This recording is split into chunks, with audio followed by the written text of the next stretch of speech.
Cette vidéo est très certainement la plus importante que je ferai sur cette chaîne. Sans pour autant, comme je l'ai déjà dit dans une autre vidéo, sans pour autant tomber dans une obsession de faire dans l'originalité. Le but de cette chaîne, c'est de d'émettre un point de vue qui ne vient pas de moi-même, et je ne fais que mettre en raccord les révélations entre elles. Je ne cherche pas à être dans une singularité qui vire à l'obsession. Simplement, c'est vrai que moi je suis pas là pour chercher des vues, puisque finalement je suis tout à fait conscient que cette chaîne ne ramènera pas beaucoup de monde, puisque justement les gens sont dans un tel dogme et sont entourés de barrières tellement épaisses et tellement hautes que oui, voilà, cette chaîne est vouée à ne pas avoir un essor important. Je vais parler d'un point crucial en particulier à notre époque, c'est des guerres dans le Coran. Alors j'en ai parlé dans une autre vidéo, il est indispensable que je le précise, c'est que les mécréants sont en réalité des hypocrites religieux. La mécréance, les koufars, ce sont des personnes qui font tout pour masquer leur hypocrisie religieuse, qui se prétendent religieux, et ce, dans toutes les époques, à l'époque des révélations, mais également à notre époque, et qui, c'est également décrit dans l'Évangile, mais j'en ferai sans doute une vidéo, il faut que j'y pense. Je suis très peu organisé pour le planning. Ce sont des gens qui se servent par exemple de la religion pour faire de la politique. Vous voyez, ce sont des gens qui, au nom d'innovation, vont déformer la religion. Ce sont des gens qui ont le voile. Et c'est un voile qu'ils ont provoqué eux-mêmes.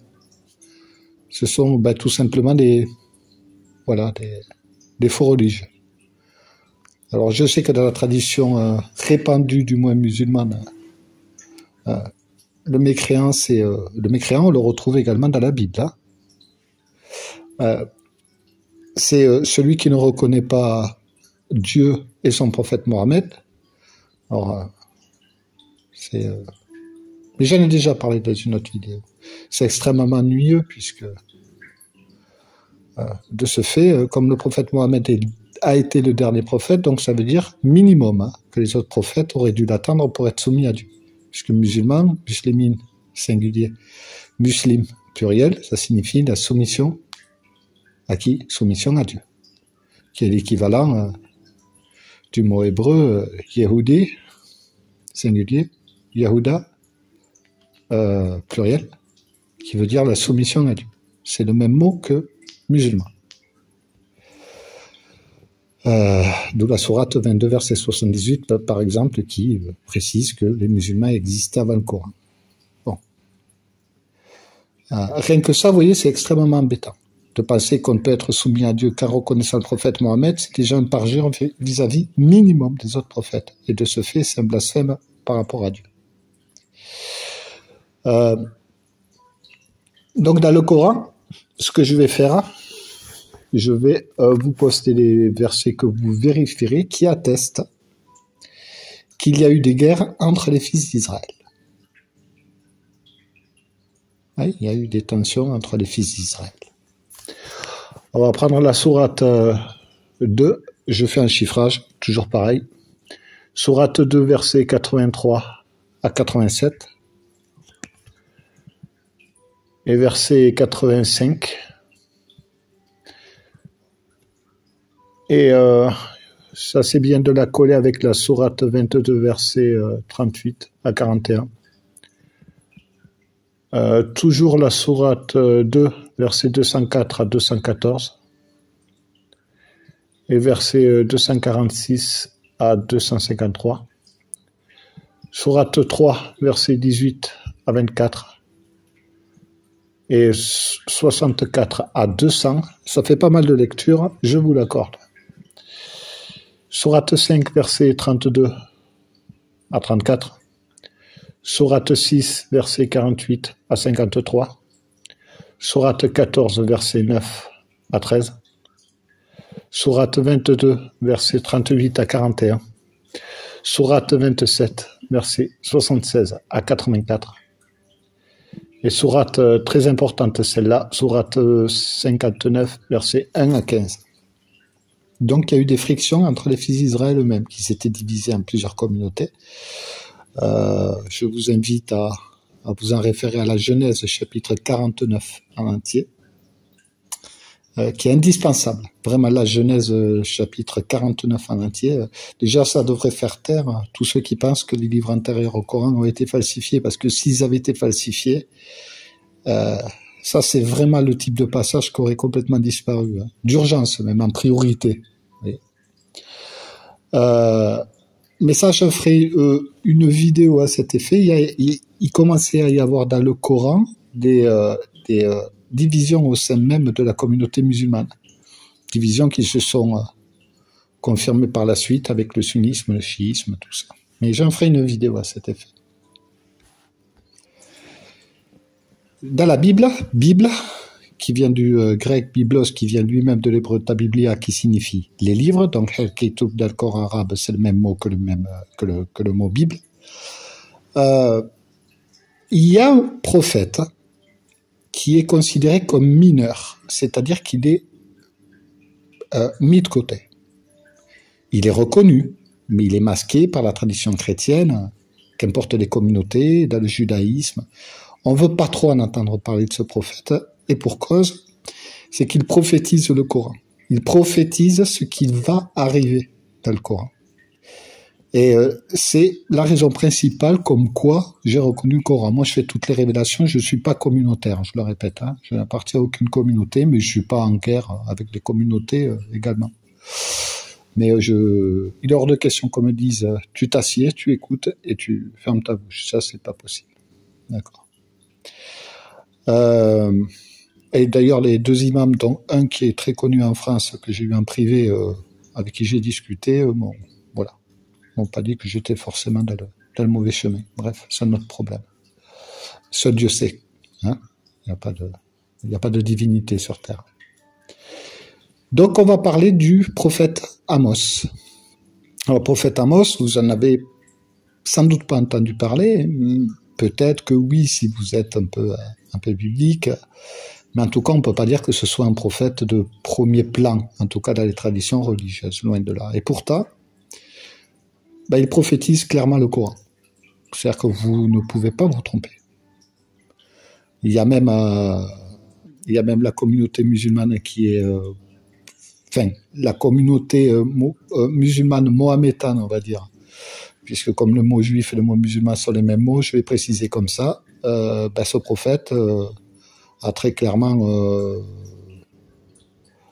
par la vision divine, décrit une communauté, une nation, une Oumma, qui viendra pour combattre les fils d'Israël. Donc le Coran, il s'attache à quoi? Oui, il y a eu des combats, extrêmement violents même. Mais en fait, il faut bien comprendre quelque chose, c'est que dans la Terre Sainte qui se trouve du Liban, j'en ai parlé dans une vidéo, jusqu'en Arabie Saoudite, ce qui va expliquer le problème israélo-palestinien, mais j'en ai aussi fait une vidéo. Ça, c'est la Terre Sainte où, effectivement, la loi de Dieu doit être appliquée. Elle est d'ailleurs très bien appliquée en Arabie Saoudite, et pas en Israël, au passage. Bref. C'est là où la jurisprudence divine doit être appliquée. Et ce n'est pas une obligation ailleurs dans le monde. Ça, c'est quelque chose que n'ont pas compris les extrémistes religieux, principalement musulmans. Celui sait qui est quoi. Sourate 15, verset 1 à 3, par exemple. C'est là où la jurisprudence doit être appliquée au point de vue de la norme juridique. Ça ne veut pas dire qu'ailleurs, on ne peut pas appliquer, voilà, c'est la doctrine religieuse, mais il faut qu'elle reste dans la sphère privée, tout simplement. On n'a pas à l'imposer aux autres ou ailleurs que dans ces pays, y compris au Maghreb, qui ne font pas, ce ne sont pas des pays, et d'ailleurs les pays maghrébins respectent tout à fait ce diktat, puisqu'il n'y a pas la loi religieuse qui est appliquée dans les pays du Maghreb. Et c'est une très bonne chose. Par contre, ce sont des pays religieux où effectivement il y a des religieux et une certaine vision religieuse, et c'est très bien comme ça. C'est, si je peux me permettre, hein, voilà. Mais la loi n'est pas appliquée. La loi, c'est la Torah. Voilà. Et les lois sont extrêmement dures. Ça, c'est vrai que. Mais ces lois ne doivent être appliquées qu'en Terre Sainte, c'est-à-dire du Liban jusqu'en Arabie Saoudite. J'en ai parlé dans une vidéo. Je me répète, mais je précise. Donc, de ce fait, ce qui s'est passé, c'est que, si on prend les révélations, le Coran, en fait, il vise à appliquer la prophétie de la Bible. On voit qu'il y avait des tensions à partir du veau d'or. On voit dans l'Évangile que Jésus est venu pour les brebis perdues de la maison d'Israël. Ça s'est mal passé pour lui. Tous les prophètes, ça s'est mal passé. Le Coran parle très bien, mais aussi la Bible. Les prophètes sont de plus en plus rejetés. Donc, au bout d'un moment, il y a une nation qui arrive et qui met de l'ordre là-dedans, par la volonté de Dieu. Et ce qui va de pair avec la vision rabbinique religieuse, ça va de pair, puisque eux-mêmes disent que les fils d'Israël ont péché, qu'ils sont partis en exode à cause des fautes des fils d'Israël. C'est pas moi qui l'invente. En réalité, sur ce point de vue, toutes les communautés sont d'accord. Toutes. Y compris en 2025. Toutes. Simplement, là où on n'est pas d'accord, c'est que dans le judaïsme, on ne va pas reconnaître, et le Coran parle très bien, on ne va pas reconnaître le prophète Mohammed pas comme une divinité. Il n'y a pas de divinité chez les prophètes. Ils sont tous égaux. Sourate 4, versets 150-152, de passer l'inverse, c'est une sortie de la religion. Si on préfère un prophète à un autre, c'est fini. On peut prier 50 fois par jour, c'est mort. On sort. Par contre, c'est vrai que dans le judaïsme, bon voilà, on va pas tenir compte du Coran. Voilà, vaut mieux que je le formule comme ça. Dans le judaïsme, les rabbins vont surtout parler du fait que, voilà, les Juifs n'étaient plus en Terre Sainte parce qu'ils avaient péché. Mais c'est là où la pièce du puzzle manque, c'est qu'ils n'expliquent pas comment ils ont été expulsés. Vous voyez ce que je veux dire? En fait, c'est tout simplement le prophète Mohammed qui s'est entouré de monothéistes et qui a fait en sorte que ça se passe mal pour eux par rapport à leur déviance. Et si on prend vraiment la totalité quoi qu'il y a des indices d'une révélation à l'autre, si les fils d'Israël sont prophétisés comme, enfin, ou plutôt les fils d'Israël qui vont devenir, conformément à la Genèse 49 en entier, ils vont se retrouver dans une seule tribu, ils vont se regrouper, se rétrécir dans une seule et même communauté, c'est-à-dire la tribu de Juda, les Yehuda, parce que Juda c'est la latinisation des Yehuda, c'est-à-dire ceux qui se soumettent à Dieu, la prophétie s'est parfaitement réalisée, c'est-à-dire que maintenant on n'a affaire qu'à des Juifs, avec plusieurs factions, mais en fait globalement, voilà, ce sont pas des différences franchement gigantesques. C'est pas non plus, c'est pas comme dans le sunnisme et le chiisme où ça s'entretue, tout ça. On verra pas de tuerie entre juifs, quoi, on va dire. Jusque là, on sera d'accord. Bon. Par contre, une fois expulsés, il était prévu qu'ils reviennent, mais pourquoi? Tout simplement parce qu'entre-temps, les musulmans ont divinisé le prophète Mohammed. Ils en ont fait une espèce de deuxième Dieu. Avec les hadiths, avec la vie du prophète, alors que tous les prophètes sont censés être égaux. Mais c'est pareil chez les chrétiens. Chez les chrétiens, Jésus a pris beaucoup, beaucoup trop de place. Donc de ce fait, Dieu a fait en sorte de les faire revenir, puisqu'ils ont été expulsés du Moyen-Orient. On est d'accord, c'est comme ça, ça fait partie des prophéties, c'est pas un reproche que je fais, c'est une prophétie, c'est comme ça. C'était des fautes qui étaient prévues à l'avance, et moi je ne fais que retranscrire. Donc de ce fait, ils reviennent, eh ben, ils vont conquérir à ce train-là, ben, ils risquent vraiment très très forte chance de récupérer tout le Moyen-Orient. Puisqu'ils ont été expulsés par leur faute, par la tribu, par la communauté musulmane mohammedane. Mais ensuite, entre-temps, la communauté musulmane a apporté un culte au prophète Mohammed, ce qui est annoncé dans le Coran. J'en ai parlé dans une vidéo. C'est annoncé dans le Coran. Donc, de ce fait, les Juifs vont revenir et ils vont reconquérir le Moyen-Orient.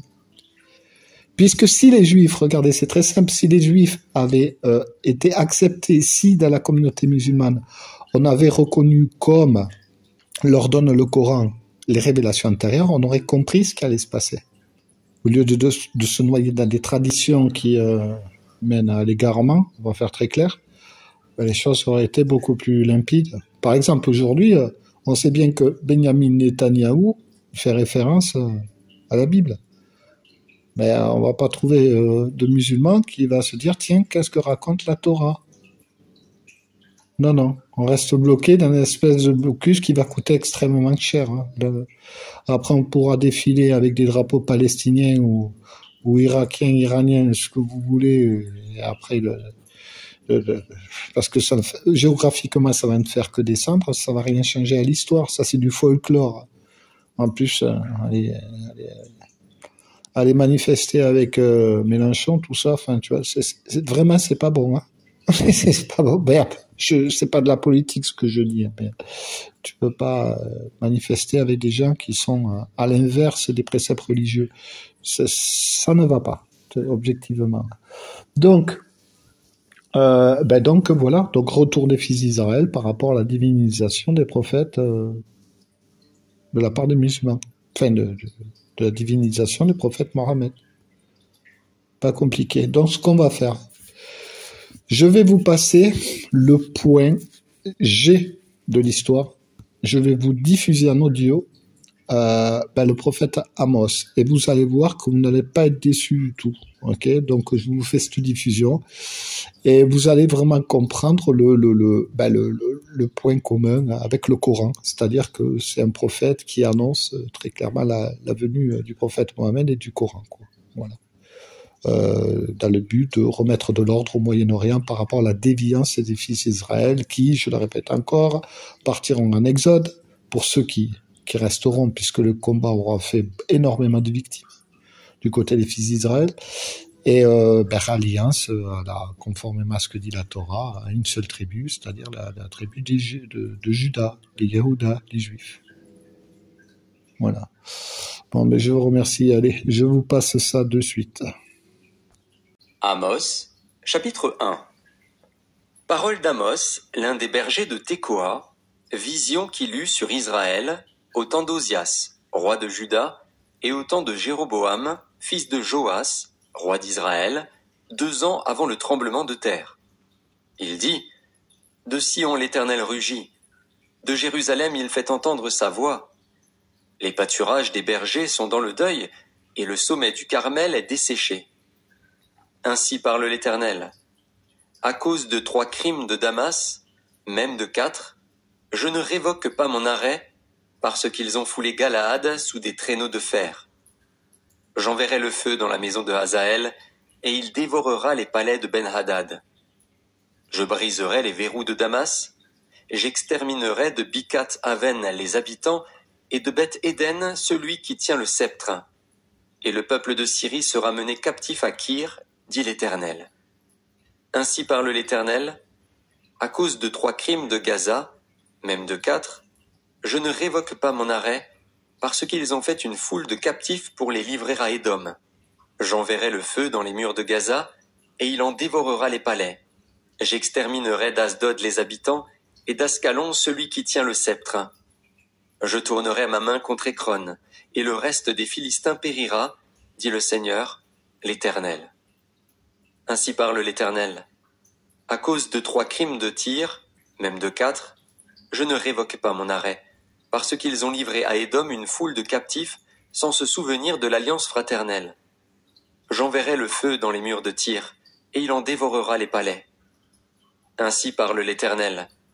À cause de 3 crimes d'Édom, même de 4, je ne révoque pas mon arrêt, parce qu'il a poursuivi ses frères avec l'épée, en étouffant sa compassion, parce que sa colère déchire toujours, et qu'il garde éternellement sa fureur. J'enverrai le feu dans Théman, et il dévorera les palais de Botsra.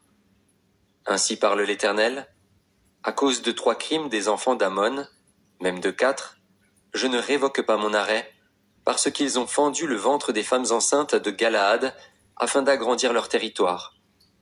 J'allumerai le feu dans les murs de Rabat, et il en dévorera les palais, au milieu des cris de guerre au jour du combat, au milieu de l'ouragan au jour de la tempête.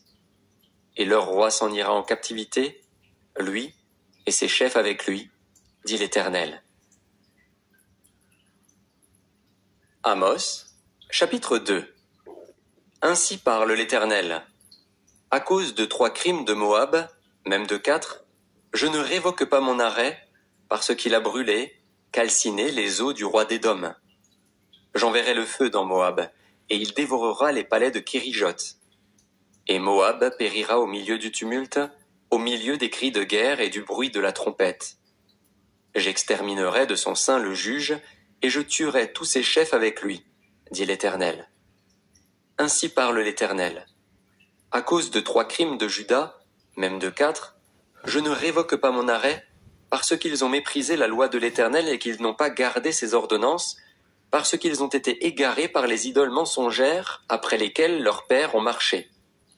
J'enverrai le feu dans Juda, et il dévorera les palais de Jérusalem. Ainsi parle l'Éternel, à cause des 3 crimes d'Israël, même de 4, je ne révoque pas mon arrêt, parce qu'ils ont vendu le juste pour de l'argent, et le pauvre pour une paire de souliers.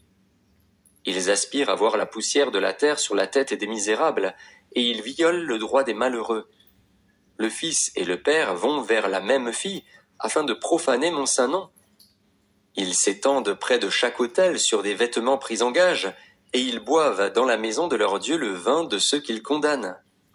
Et pourtant j'ai détruit devant eux les Amoréens, dont la hauteur égalait celle des cèdres, et la force celle des chênes. J'ai détruit leurs fruits en haut, et leurs racines en bas. Et pourtant je vous ai fait monter du pays d'Égypte, et je vous ai conduit 40 ans dans le désert, pour vous mettre en possession du pays des Amoréens. J'ai suscité parmi vos fils des prophètes, et parmi vos jeunes hommes des Nazaréens. N'en est-il pas ainsi, enfants d'Israël, dit l'Éternel?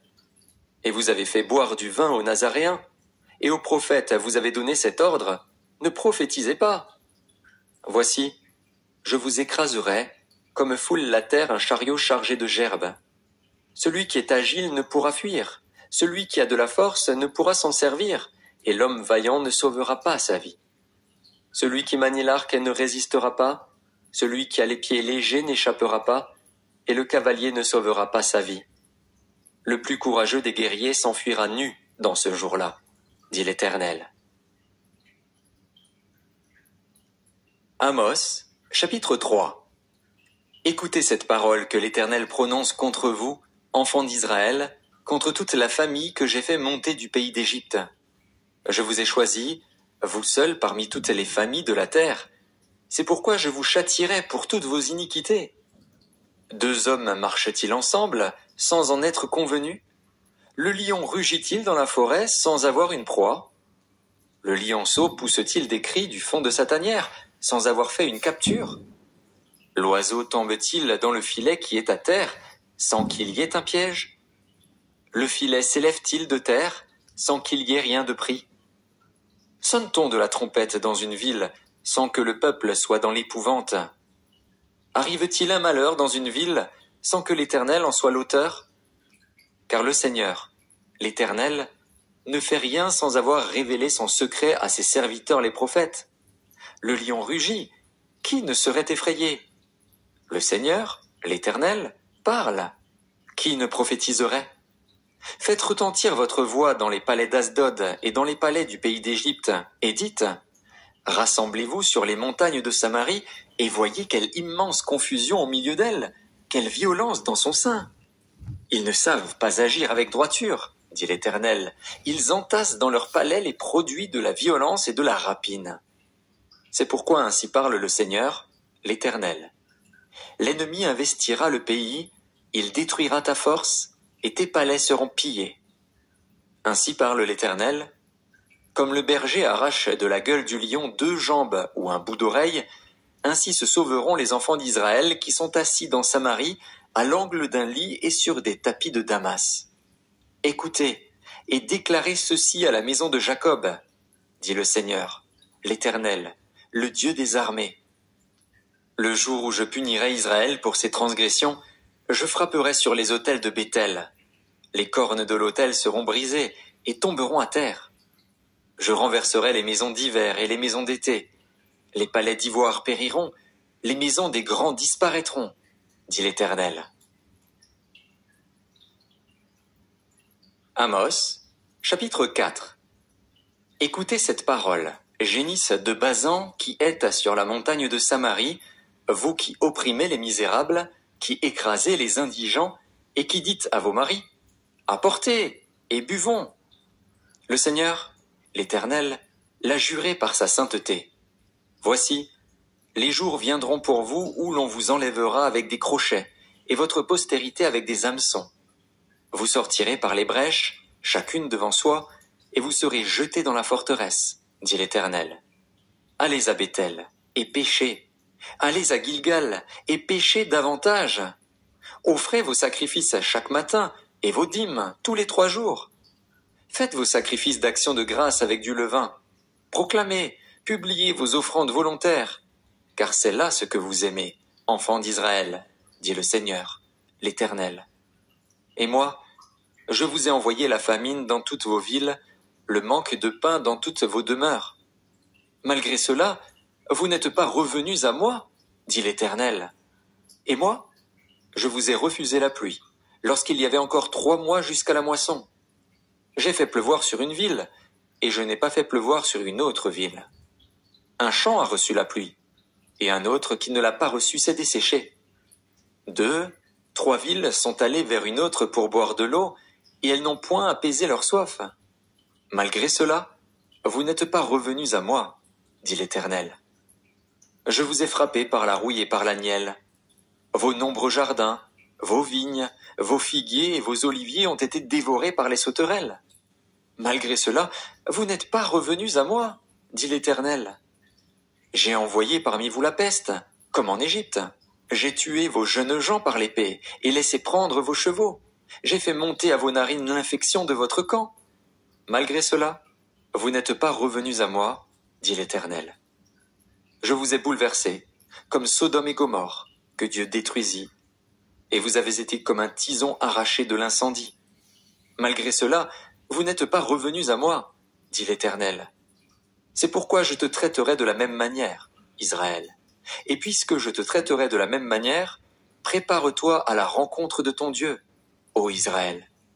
Car voici celui qui a formé les montagnes et créé le vent, et qui fait connaître à l'homme ses pensées, celui qui change l'aurore en ténèbres, et qui marche sur les hauteurs de la terre, son nom est l'Éternel, le Dieu des armées.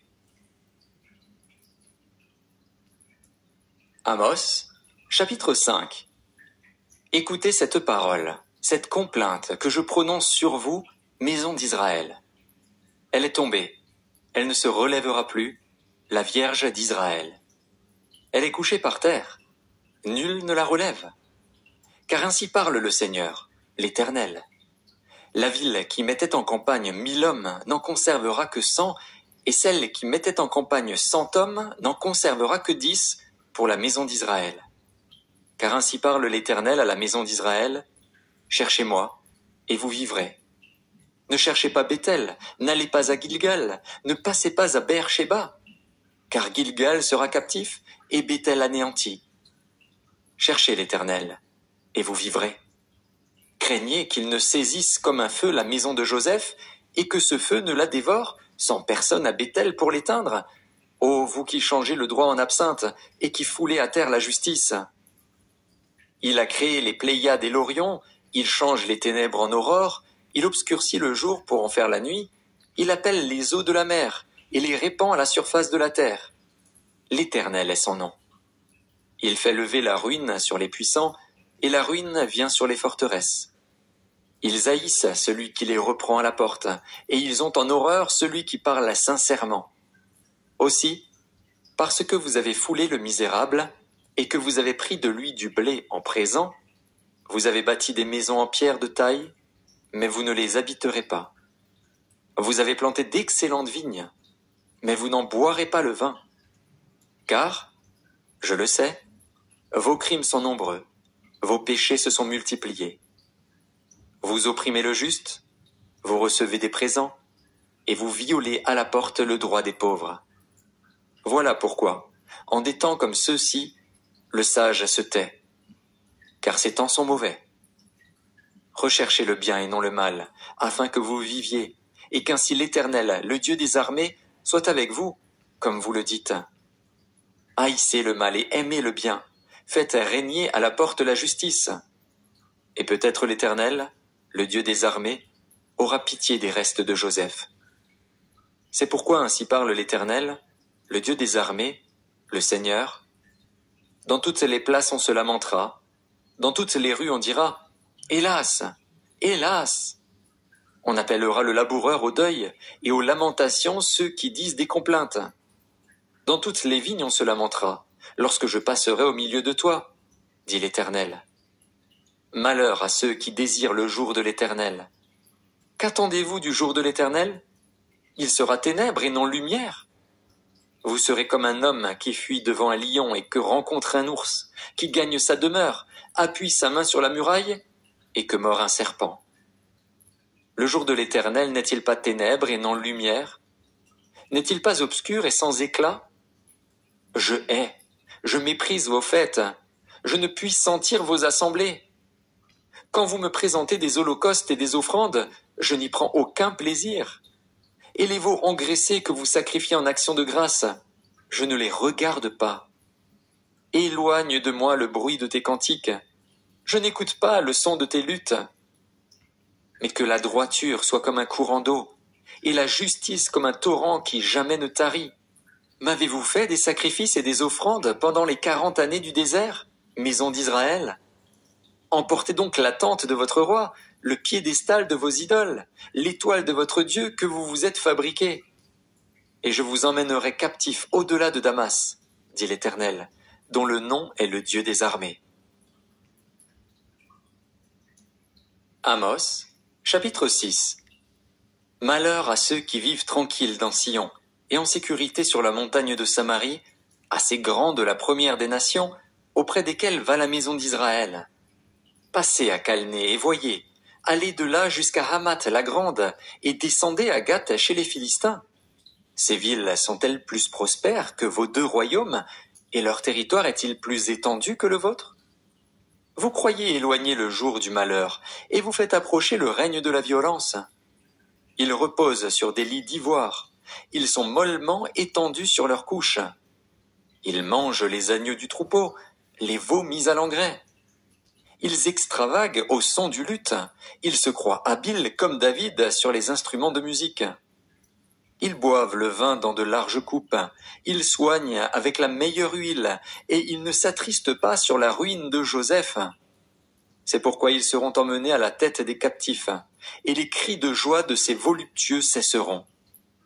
Le Seigneur, l'Éternel, l'a juré par lui-même. L'Éternel, le Dieu des armées, a dit « J'ai en horreur l'orgueil de Jacob, et je hais ses palais. Je livrerai la ville et tout ce qu'elle renferme. Et s'il reste 10 hommes dans une maison, ils mourront. Lorsqu'un parent prendra un mort pour le brûler et qu'il enlèvera de la maison les ossements, il dira à celui qui est au fond de la maison, « Y a-t-il encore quelqu'un avec toi ?» Et cet homme répondra, « Personne. » Et l'autre dira, « Silence. Ce n'est pas le moment de prononcer le nom de l'Éternel. Car voici, l'Éternel ordonne.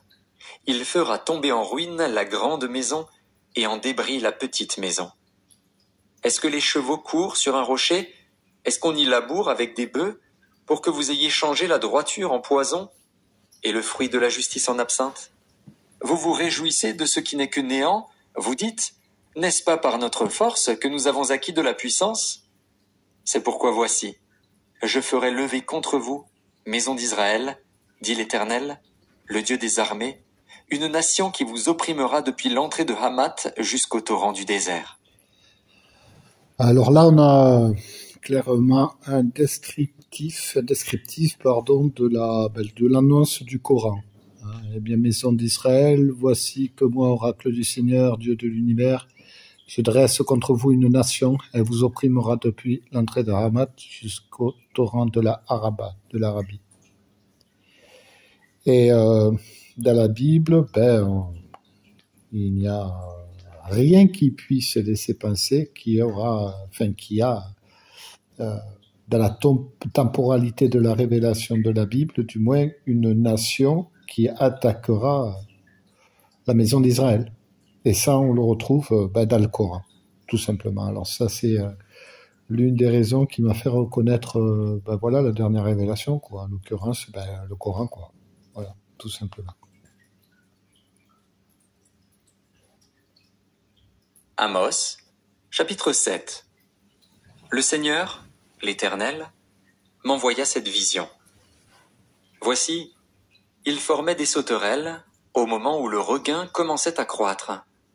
C'était le regain après la coupe du roi. Et comme elle dévorait entièrement l'herbe de la terre, je dis, Seigneur Éternel, pardonne donc. Comment Jacob subsistera-t-il? Car il est si faible. L'Éternel se repentit de cela. Cela n'arrivera pas, dit l'Éternel. Le Seigneur, l'Éternel, m'envoya cette vision. Voici, le Seigneur, l'Éternel, proclamait le châtiment par le feu, et le feu dévorait le grand abîme et dévorait le champ. Je dis, Seigneur Éternel, arrête donc. Comment Jacob subsistera-t-il? Car il est si faible. L'Éternel se repentit de cela. Cela non plus n'arrivera pas, dit le Seigneur, l'Éternel.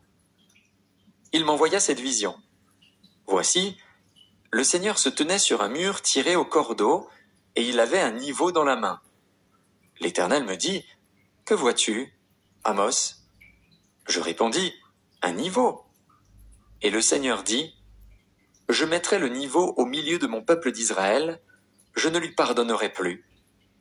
Les hauts lieux d'Isaac seront ravagés, les sanctuaires d'Israël seront détruits, et je me lèverai contre la maison de Jéroboam avec l'épée. » Alors Amatsia, prêtre de Béthel, fit dire à Jéroboam, roi d'Israël, « Amos conspire contre toi au milieu de la maison d'Israël. Le pays ne peut supporter toutes ces paroles. Car voici ce que dit Amos. Jéroboam mourra par l'épée, et Israël sera emmené captif loin de son pays. » Voilà. Alors là, on a affaire à la conformité de la vision rabbinique, hein, c'est-à-dire de la déportation des fils d'Israël qui en réalité s'accorderont dans le temps à une seule tribu, c'est-à-dire la tribu de Juda, Yehuda, donc les Juifs. Les Juifs actuels, c'est le rétrécissement en réalité des fils d'Israël, en fait, qui se sont joints à une seule communauté, comme c'était prophétisé dans la Genèse chapitre 49 en entier. Je vous encourage vivement à la lire. Donc voilà, on se retrouve avec la sortie des fils d'Israël rétrécis entre guillemets en tribu de Juda. Dans la tribu de Juda, parce qu'il y aura eu beaucoup de morts dans leur rang pendant les guerres qui sont décrites dans le Coran. Donc sortie de la Terre Sainte et puis retour, on l'a vu en 1949, sur la Terre Sainte, et propagation du judaïsme, puisque tout simplement que la communauté, ou plutôt les communautés musulmanes, ont porté un culte au prophète Mohammed, exactement comme les chrétiens portaient un culte à Jésus, ce qui est contraire au premier commandement. Donc de ce fait, voilà pourquoi les fils d'Israël ne vont pas arrêter de progresser par rapport à la conquête du Moyen-Orient. Tout simplement, c'était une prophétie, et c'est exactement ce qui est en train d'arriver, quoi. Mais j'en ai parlé dans une autre vidéo. Bref. Et Amatsia dit à Amos, « Homme à vision, va-t'en, fuis dans le pays de Juda. Mange-y ton pain, et là tu prophétiseras. Mais ne continue pas à prophétiser à Béthel, car c'est un sanctuaire du roi, et c'est une maison royale. » Amos répondit à Amadzia, « Je ne suis ni prophète, ni fils de prophète, mais je suis berger, et je cultive des sycomores. L'Éternel m'a pris derrière le troupeau, et l'Éternel m'a dit, « Va, prophétise à mon peuple d'Israël. » Écoute maintenant la parole de l'Éternel, toi qui dis, « Ne prophétise pas contre Israël, et ne parle pas contre la maison d'Isaac. » À cause de cela, voici ce que dit l'Éternel, « Ta femme se prostituera dans la ville, tes fils et tes filles tomberont par l'épée, ton champ sera partagé au cordeau, et toi, tu mourras sur une terre impure, et Israël sera emmené captif loin de son pays. » Amos, chapitre 8. Le Seigneur, l'Éternel, m'envoya cette vision. Voici, c'était une corbeille de fruits. Il dit, « Que vois-tu, Amos ?» Je répondis, « Une corbeille de fruits. » Et l'Éternel me dit, « La fin est venue pour mon peuple d'Israël. Je ne lui pardonnerai plus. En ce jour-là, les champs du palais seront des gémissements, dit le Seigneur, l'Éternel. On jettera partout en silence une multitude de cadavres. Écoutez ceci, vous qui dévorez l'indigent et qui ruinez les malheureux du pays. Vous dites, quand la nouvelle lune sera-t-elle passée, afin que nous vendions du blé? Quand finira le sabbat, afin que nous ouvrions les greniers? Nous diminuerons l'épha, nous augmenterons le prix, nous falsifierons les balances pour tromper. Puis nous achèterons les misérables pour de l'argent et le pauvre pour une paire de souliers, et nous vendrons la criblure du froment. L'Éternel l'a juré par la gloire de Jacob, je n'oublierai jamais aucune de leurs œuvres. Le pays, à cause d'elle, ne sera-t-il pas ébranlé, et tous ses habitants ne seront-ils pas dans le deuil? Le pays montera tout entier comme le fleuve, il se soulèvera et s'affaissera comme le fleuve d'Égypte. En ce jour-là, dit le Seigneur, l'Éternel, je ferai coucher le soleil à midi, et j'obscurcirai la terre en plein jour. Je changerai vos fêtes en deuil, et tous vos chants en lamentation, je couvrirai de sacs tous les reins, et je rendrai chauves toutes les têtes. Je mettrai le pays dans le deuil comme pour un fils unique, et sa fin sera comme un jour d'amertume. Voici, les jours viennent, dit le Seigneur, l'Éternel, où j'enverrai la famine dans le pays, non pas la disette du pain et la soif de l'eau, mais la faim et la soif d'entendre les paroles de l'Éternel. Ils seront alors errants d'une mer à l'autre, du septentrion à l'orient, ils iront çà et là pour chercher la parole de l'Éternel, et ils ne la trouveront pas. En ce jour, les belles jeunes filles et les jeunes hommes mourront de soif. Ils jurent par le péché de Samarie, et ils disent, « Vive ton Dieu, Dan, vive la voix de Beër-Shéba !» Mais ils tomberont et ne se relèveront plus. Amos, chapitre 9. Je vis le Seigneur qui se tenait sur l'autel, et il dit, « Frappe les chapiteaux et que les seuils s'ébranlent, et brise-les sur leur tête à tous. Je ferai périr le reste par l'épée. Aucun d'eux ne pourra se sauver en fuyant, aucun d'eux n'échappera. S'ils pénètrent dans le séjour des morts, ma main les en arrachera. S'ils montent aux cieux, je les en ferai descendre. S'ils se cachent au sommet du Carmel, je les y chercherai et je les saisirai. S'ils se dérobent à mes regards dans le fond de la mer, là j'ordonnerai aux serpents de les mordre. S'ils vont en captivité devant leurs ennemis, là j'ordonnerai à l'épée de les faire périr. Je dirigerai contre eux mes regards pour faire du mal et non du bien. Le Seigneur, l'Éternel des armées, touche la terre, et elle tremble, et tous ses habitants sont dans le deuil. Elle monte tout entière comme le fleuve, et elle s'affaisse comme le fleuve d'Égypte. Il a bâti sa demeure dans les cieux, et fondé sa voûte sur la terre. Il appelle les eaux de la mer, et les répand à la surface de la terre. L'Éternel est son nom. N'êtes-vous pas pour moi comme les enfants des Éthiopiens, enfants d'Israël, dit l'Éternel? N'ai-je pas fait sortir Israël du pays d'Égypte comme les Philistins de Caphtor et les Syriens de Kir? Voici, le Seigneur, l'Éternel, a les yeux sur le royaume coupable. Je le détruirai de dessus la face de la terre. Toutefois, je ne détruirai pas entièrement la maison de Jacob, dit l'Éternel. Car voici, je donnerai mes ordres, et je secouerai la maison d'Israël parmi toutes les nations, comme on secoue avec le crible, sans qu'il tombe à terre un seul grain. Tous les pécheurs de mon peuple mourront par l'épée, ceux qui disent « Le malheur n'approchera pas, ne nous atteindra pas ». En ce temps-là, je relèverai de sa chute la maison de David, j'en réparerai les brèches, j'en redresserai les ruines, et je la rebâtirai comme elle était autrefois, afin qu'il possède le reste d'Édom et toutes les nations sur lesquelles mon nom a été invoqué, dit l'Éternel, qui accomplira ces choses. Voici, les jours viennent, dit l'Éternel, où le laboureur suivra de près le moissonneur, et celui qui foule le raisin, celui qui répand la semence, où le moût ruissellera des montagnes et coulera de toutes les collines. Je ramènerai les captifs de mon peuple d'Israël. Ils rebâtiront les villes dévastées et les habiteront, ils planteront des vignes et en boiront le vin, ils établiront des jardins et en mangeront les fruits. Je les planterai dans leur pays, et ils ne seront plus arrachés du pays que je leur ai donné, dit l'Éternel, ton Dieu.